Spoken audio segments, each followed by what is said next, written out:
In the bustling city of Cyprus, around 300 BC, a wealthy merchant named Zeno had everything until he lost it all in a single moment. On a voyage from Phoenicia to Piraeus, disaster struck. His ship sank, swallowing his entire fortune.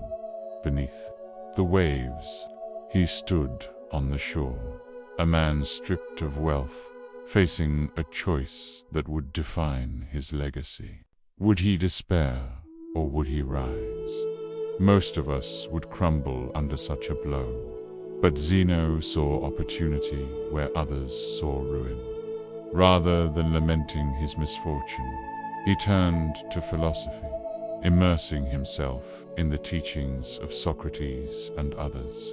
From his struggles, Stoicism was born, philosophy of resilience, acceptance, and inner strength in the face of adversity. Stoicism teaches that while we cannot control events, we control our reactions. Instead of mourning what was lost, Zeno sought wisdom, forging a path that would guide countless generations. His teachings emphasize mastering emotions, remaining steadfast in hardship, and embracing life with an unshakable mindset. Despite its ancient roots, Stoicism remains profoundly relevant. It transforms setbacks into stepping stones and challenges as opportunities for growth. The lens through which we see the world shapes our reality by adopting a Stoic mindset.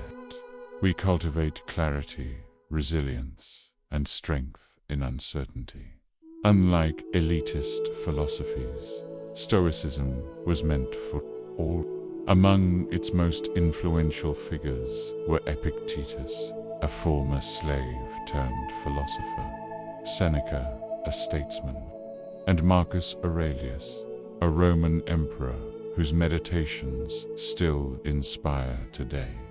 These thinkers championed equality, believing wisdom should be shared, not hoarded. Their ideals birthed the word cosmopolitan, a citizen of the world. Today, we associate it with diverse cities like New York, London, and Dubai. But to the Stoics, it symbolized a belief in shared existence beyond borders and divisions. Long before it was common, Stoicism encouraged women to study and practice philosophy. Why has it endured for over 2 millennia?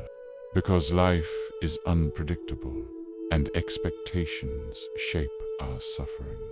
We don't get upset because bad things happen. We get upset because we didn't expect them. Take rain, for example.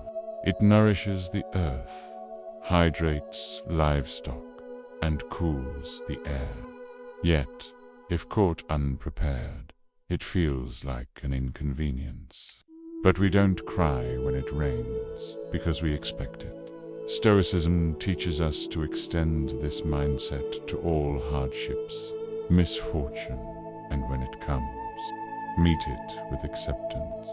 A powerful Stoic practice is voluntary discomfort, intentionally enduring hardship to build resilience. Sleeping on the floor, taking cold showers, eating simple meals, these practices train the mind to embrace discomfort, proving that we are stronger than our circumstances. Today, society bombards us with the idea that happiness comes from wealth, status, and possessions. Stoicism challenges this notion, reminding us that external things are fleeting. Cars break down, fortunes fade, relationships end. True happiness is found within. Seneca once said that learning to live with less creates less space for what truly matters. The Stoics understood this, emphasizing the importance of focusing on what we can control and letting go of what we cannot. This principle The dichotomy of control is Stoicism's cornerstone. It teaches us to measure success not by external outcomes, but by the effort we put in. Consider a YouTuber who spends weeks crafting the perfect video. They research, script, film, edit, and upload it. Once it's live, the algorithm takes overviews and engagement are beyond their control. If they define success by view count, they may feel like a failure.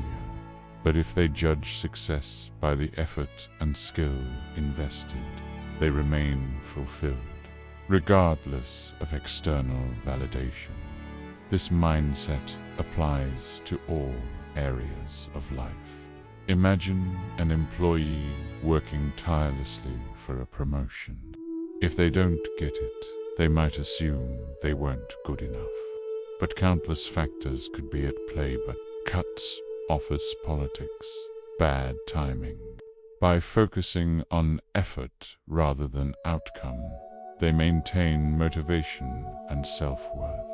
True Stoics do not measure success by wealth or status, but by their ability to live contentedly without those things.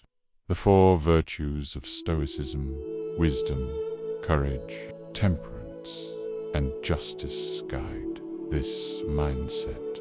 Wisdom is knowing the difference between what we can and cannot control. As Viktor Frankl said, between stimulus and response, there is a space, and in that space lies our power to choose.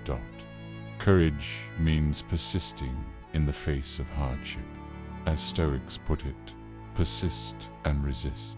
Temperance is moderation, doing more with less, choosing simplicity over excess. Justice is the greatest virtue, reminding us to act with kindness and fairness, because we are all connected.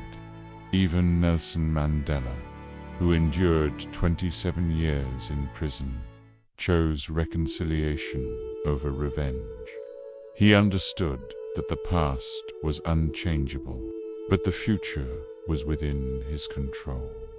His leadership in rebuilding South Africa was deeply influenced by Stoic principles. Today, Stoicism is embedded in modern psychology, forming the basis of rational, emotive, behavioral therapy, REBT, and logotherapy. These practices help individuals reframe negative thoughts and find purpose in adversity. Direct applications of Stoic philosophy. Ultimately, Stoicism teaches us that while we cannot control the storm, we can control how we navigate it. And if our ship sinks, we find peace in knowing we lived a life of purpose, free from the illusion of control.